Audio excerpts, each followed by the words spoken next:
क्या आप जानते हैं कि स्पिरिचुअलिटी या आध्यात्मिकता क्या है? क्या आप ये मानते हैं कि स्पिरिचुअल होने का मतलब कठिन जीवन जीना होता है? या फिर आपको ऐसा लगता है कि स्पिरिचुअल होने का रिलेशन किसी खास धर्म से होता है और स्पिरिचुअल होने के बाद एक नॉर्मल जिंदगी नहीं जी जा सकती?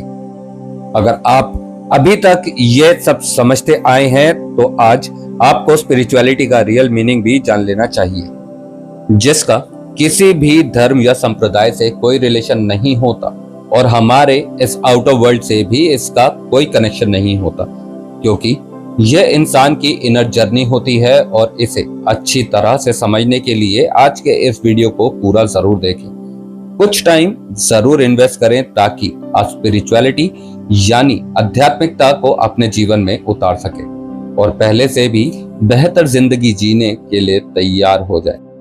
तो चलिए जानते हैं स्पिरिचुअलिटी क्या है।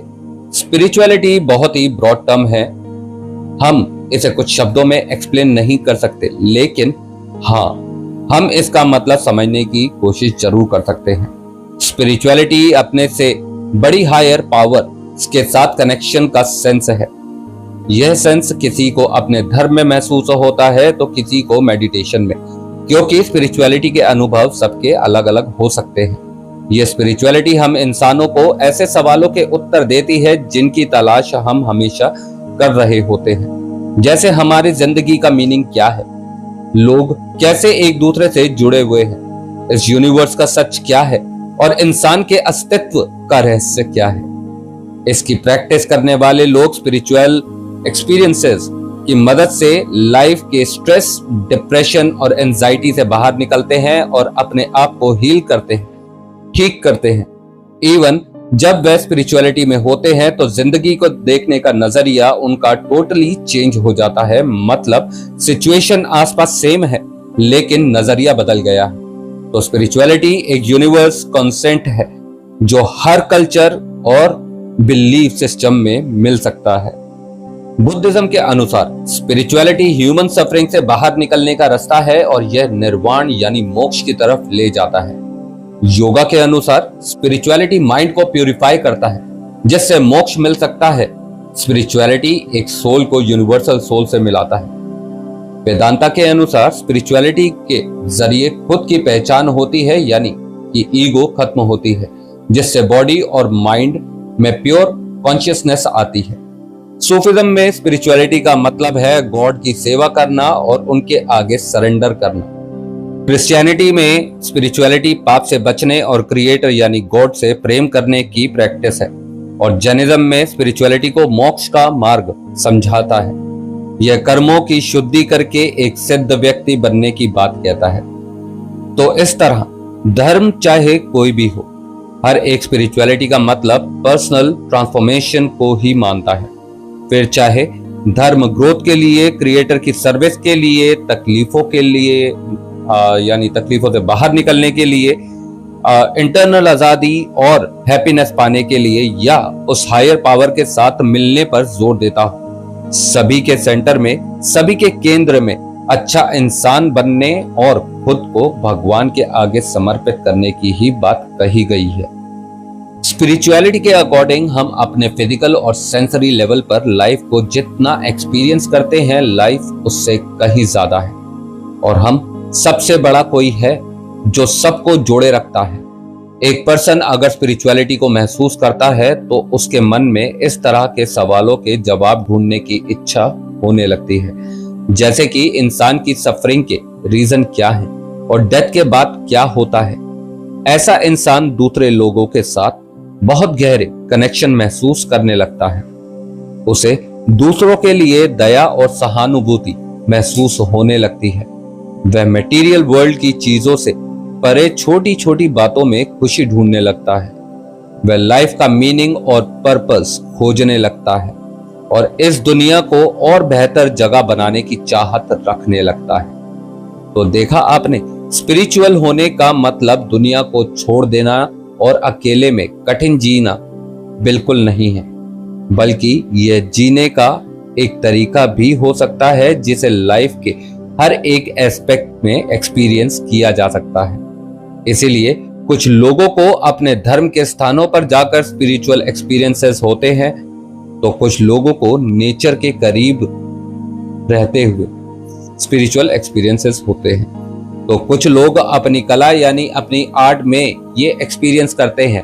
यानी हर किसी का स्पिरिचुअल एक्सपीरियंस एकदम डिफरेंट हो सकता है, लेकिन ये स्पिरिचुअल एक्सपीरियंसेस सबको मैसेज यही देते हैं कि अपनी जर्नी बाहरी दुनिया की नहीं है, यह तो आपके अंदर की यात्रा है। अपनी लाइफ को अच्छा बुरा बनाने वाले आप खुद ही हैं। इसीलिए अच्छे कर्म करो, दूसरों की तकलीफों को कम करने में उनकी मदद करो। आपके बाहर की सिचुएशन कैसी भी हो, आप अपने अंदर स्टेबल, काम और हैप्पी बने रहें। खुद की तलाश करें और बाहर की दुनिया में डूबे रहने की बजाय अपने अंदर अपने अस्तित्व को जानें। इसमें अपनी फैमिली को सपोर्ट करने के लिए हार्ड वर्क करना हो या घर या ऑफिस में दूसरों की मदद करना हो, ऐसा करते हुए भी स्पिरिचुअल एक्सपीरियंसेस लिए जा सकते हैं। हर बार खाना खाते हुए उसे अप्रिशिएट करना और उसके लिए थैंक यू महसूस करना भी एक स्पिरिचुअल प्रैक्टिस ही है। हर दिन छोटी छोटी चीजों को सेलिब्रेट करना हो या नेचर को करीब से महसूस करना हो, यह सब हर दिन में लाइफ को एक मीनिंग देते हैं, यानी हमें स्पिरिचुअल बनाते हैं। और आपको यह भी समझना होगा कि स्पिरिचुअलिटी पर सबके अपने अपने मत हो सकते हैं, लेकिन इसका अर्थ यही है कि खुद अपने अंदर की खुशी ढूंढो और बाहर की दुनिया में भी खुशियां बांटो। अब अगर आप सेल्फ ट्रांसफॉर्मेशन के लिए, खुद को और ज्यादा बेहतर बनाने के लिए अगर अब आप रेडी हैं, आप प्रैक्टिस करना चाहते हैं स्पिरिचुअलिटी को, तो इसके अलग अलग तरीके हो सकते हैं जो कि हर एक के लिए डिफरेंट हो सकते हैं। इनमें से पहला तरीका है कि आप मेडिटेशन करें। इसके लिए आप हर दिन सुबह शांत वातावरण में 5 से 10 मिनट बिल्कुल शांत बैठें और शांत बैठने की प्रैक्टिस करें। धीरे धीरे जब यह आपकी हैबिट बढ़ जाए तो इसको और एक्सटेंड कर दें, यानी इसको धीरे धीरे बढ़ाते जाएं और अपने लिए आरामदायक मेडिटेशन फॉर्म को प्रैक्टिस करें।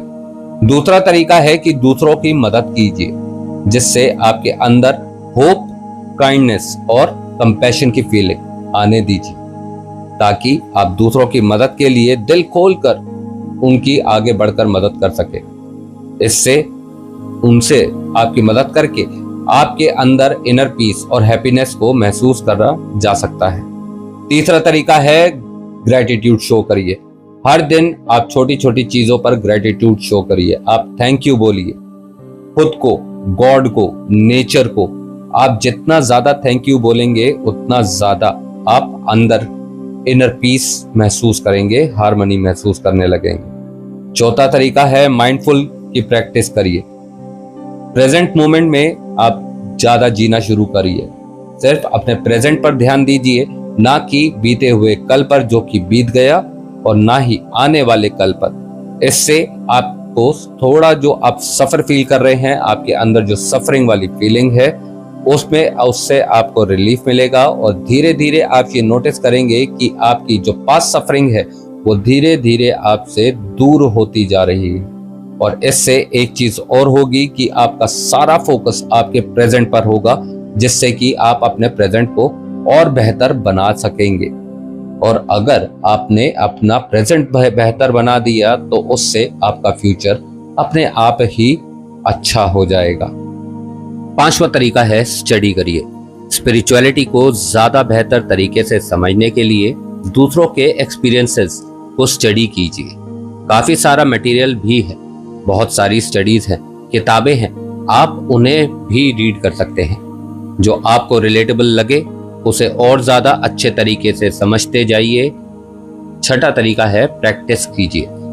अगर आप स्पिरिचुअल ग्रोथ चाहते हैं, इसके लिए आपको प्रैक्टिस करनी होगी। आपके लिए स्पिरिचुअलिटी का जो भी डायरेक्शन इजी, रिलेटेबल हो, कंफर्टेबल हो, आप उस पर टिके रहिए, प्रैक्टिस करते रहिए। फिर चाहे अपने धर्म स्थलों पर जाना हो या डेली मेडिटेट करना हो, ऐसा करते हुए आप अपनी जिंदगी को बेहतर दिशा में आगे बढ़ाने लगेंगे और आप में सेल्फ सेटिस्फैक्शन और कंपटीशन से भरी इस दुनिया में अगर यह सब मिल जाएगा तो इसे सेल्फ ट्रांसफॉर्मेशन और खुद के ट्रू सेल्फ को ही पाना कहेंगे। और इसी को तो सिंपल से शब्दों में स्पिरिचुअलिटी यानी कि आध्यात्मिकता कहा जाता है। तो फिर आप भी खुद को पहचानिए, अपनी लाइफ को एक बेहतर पर्पस दीजिए, सबकी मदद का भाव रखिए, भगवान का शुक्रिया अदा कीजिए और अपने अच्छे कर्मों से अपनी लाइफ को और बेहतर और पीसफुल बनाते जाइए। वैसे एक बहुत ही अच्छी लाइन है, कहते हैं कि हम सभी स्पिरिचुअल हैं। एग्जैक्टली, सिर्फ हमें ना उसे टैप करना आना चाहिए, यानी कि हमें उसे ढूंढने की जरूरत है जो कि हमारे अंदर ही है। कहने का मतलब ये है कि खुशी भी हमारे अंदर है और दुख भी हमारे अंदर है। बस हमें उसे चूज करना है कि हम खुश होना चाहते हैं, खुश रहना चाहते हैं या दुखी रहना चाहते हैं। लेकिन सवाल वही कि बाहर की सिचुएशन तो है ही ऐसी कि हम खुश कैसे रह सकते हैं। बस इन्हीं सवालों का जवाब आपको देगी स्पिरिचुअलिटी। तो आप स्पिरिचुअल ऑलरेडी हैं, सिर्फ उसे एक्सप्लोर कीजिए, ढूंढिए, टैप कीजिए। तो यह जानकारी, यह वीडियो आपको कैसा लगा कमेंट सेक्शन में हमें जरूर बताइएगा। प्लस आपका पर्सनल एक्सपीरियंस इस बारे में हम जानना चाहते हैं तो उसे भी कमेंट सेक्शन में लिख कर जरूर बताइएगा। और आप क्या प्रैक्टिस करते हैं, आपके क्या अनुभव हैं, या फिर आप इस बारे में क्या सोच रहे हैं। इसी के साथ कोई और सवाल जिसके बारे में आप जानना चाहते हैं तो हमें लिखिए। भरोसा रखिए, हम उस पर पूरी कोशिश करेंगे कि जल्दी से जल्दी उस टॉपिक पर हम वीडियो आपके सामने लेके आए, क्योंकि बहुत मेहनत होती है, बहुत मेहनत लगती है, रिसर्च की जाती है, लिखा जाता है, काफी सारी चीजें होती हैं। तो आपसे एक ही रिक्वेस्ट है कि आप धैर्य बनाए रखें। इसके लिए थैंक यू सो मच। बाकी जितने नए लोग आज हमारे चैनल पर आए हैं उनसे रिक्वेस्ट है कि ऐसे अमेजिंग वीडियोस, ऐसी जानकारी आपको समय समय पर मिलती रहे, और उसके लिए आप एक प्लीज क्विक सपोर्ट कीजिए कि इस चैनल को सब्सक्राइब करके बेल आइकन को प्रेस जरूर कर दीजिएगा, जिससे कि कोई भी वीडियो, कोई भी जानकारी आप कभी भी मिस ना करें। कबीर आपसे कहेगा, फिलहाल के लिए जल्दी मिलेंगे। धन्यवाद।